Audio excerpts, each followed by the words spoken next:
ڕۆژی سێشەممە لە کۆبوونەوەیەکدا لە کۆشکی سپی سەرۆک ترامپ لەگەڵ سەرۆکی پۆڵەندا ئەندرەی دوودا ڕازی بوون لەسەر پرسی پتەوکردنی هاوکاری سەربازی لە نێوان هەردوو وڵاتدا.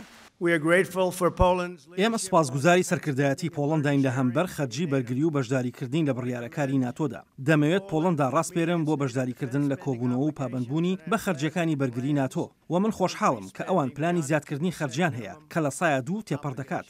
سەرۆک ئەندرەی دوودا لەلایەن خۆیەوە داوای لە سەرۆکی ویلایەتە یەکگرتووەکانی ئەمریکا کرد کە سوپاکەیان زیاتر بڵاو بکەنەوە لە پۆڵەندا وهانیدا بۆ بنیادنانی بنکەیەکی هەمیشەیی سەربازی ئەمریکا وەک بەرپرسدانەوەیەکی واشۆ بۆ ڕێگریکردن لە هەڕەشەکانی رووسیا کە نەتوانێت دەسەڵاتی خۆی لەم ناوچەیەدا فراوان بکات.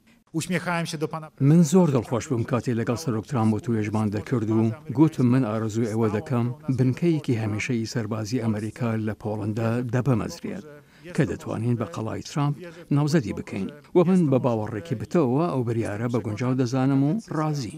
لە مانگی سێدا پۆڵەندا گەورەترین ڕێکەوتنی سەربازی لە مێژووی خۆیدا ئیمزا کرد. ئەمەش بۆ کڕینی سیستەمی موشەکی بەرگری ئەمریکی لە جۆری پاترۆید لە ویلایەتە یەکگرتووەکانی ئەمریکا بە نرخی 4,7,500 دلار بۆ پەرەپێدانی هێزەکانیان لە دژی رووسیا.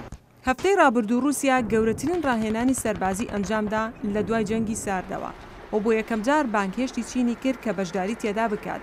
سەرەڕای هەموو ئەمانەش هەروەک پەیوەندیەکانی نێوان واشنگتن و پەکین بەردەوام خراپتر دەبن لە ماوەی بەیەکداچوونیان لەسەر باج و گومرگ.